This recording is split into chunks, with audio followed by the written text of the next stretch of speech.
योद्धा न्यूज मराठी। जेजुरीमध्ये पार्किंगच्या नावाखाली भाविकांची लूट, सुविधांचा अभाव आणि चालकांची अरेरावी। जेजुरी प्रतिनिधी। खंडोबाची पवित्र नगरी म्हणून ओळखल्या जाणाऱ्या जेजुरीमध्ये दर्शनासाठी येणाऱ्या हजारो भाविकांची खाजगी पार्किंग चालक अक्षरशः लूट करत आहेत। 100 ते 200 रुपये भरमसाठ फी आकारूनही भाविकांना मूलभूत सुविधांपासून वंचित ठेवले जात आहे। तर दुसरीकडे पार्किंग चालकांची अरेरावी भाविकांच्या सहनशीलतेचा अंत पाहणारी ठरत आहे। शौचालयाची सोय नाही, कचऱ्याचे साम्राज्य।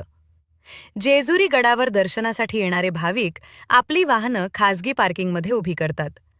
अनेक तास रांगेत उभे राहून दर्शन घेतल्यावर भाविकांना नैसर्गिक विधीसाठी नितांत गरज असते।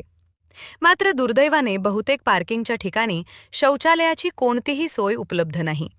त्याउलट पार्किंगच्या परिसरात सर्वत्र अस्वच्छता आणि कचऱ्याचे ढीग साचलेले असतात, ज्यामुळे दुर्गंधीचा सामना भाविकांना करावा लागत आहे। चालकांची अरेरावी आणि अंगावर धावून येण्याची वृत्ती।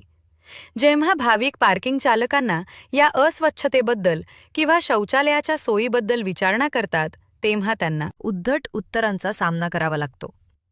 भाविकांच्या प्रश्नांना उत्तरं देण्याऐवजी हे पार्किंग चालक अरेरावीची भाषा वापरतात आणि अनेकदा अंगावर धावून येण्यासारखी भीतीदायक वर्तणूक करतात।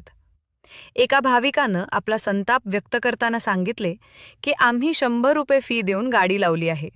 साध्या स्वच्छतेची अपेक्षा केली तर हे लोक अंगावर धावून येतात। त्यांच्या या दादागिरीमुळे भाविक हतबल झाले आहेत। प्रशासनाचे मौन कोणाच्या हितासाठी? स्थानिक नगर परिषद आणि पोलीस प्रशासनाचे याकडे दुर्लक्ष होत आहे का, असा सवाल आता उपस्थित होत आहे। पार्किंग चालकांची ही मनमानी आणि दादागिरी कोणाच्या आशीर्वादानं सुरू आहे, असा प्रश्न सामान्य भाविकांना पडला आहे। एका बाजूला तीर्थक्षेत्राचा विकास करण्याचे दावे केले जात असताना दुसरीकडे भाविकांना अशा प्रकारच्या गुंडगिरीला सामोरे जावे लागत असेल तर हे प्रशासनाचे मोठे अपयश आहे। तातडीनं कारवाईची मागणी। भाविकांची ही लूट आणि पार्किंग चालकांची गुंडगिरी तातडीनं थांबवावी। पार्किंगच्या ठिकाणी पिण्याचे पाणी व स्वच्छ प्रसाधनगृहांची सक्ती करावी आणि अशा अरेरावी करणाऱ्यांवर कडक कायदेशीर कारवाई करावी, अशी मागणी भाविकांनी केली आहे। जर प्रशासनाने वेळीच दखल घेतली नाही तर भाविकांमध्ये असलेला असंतोष मोठा उद्रेक निर्माण करू शकतो।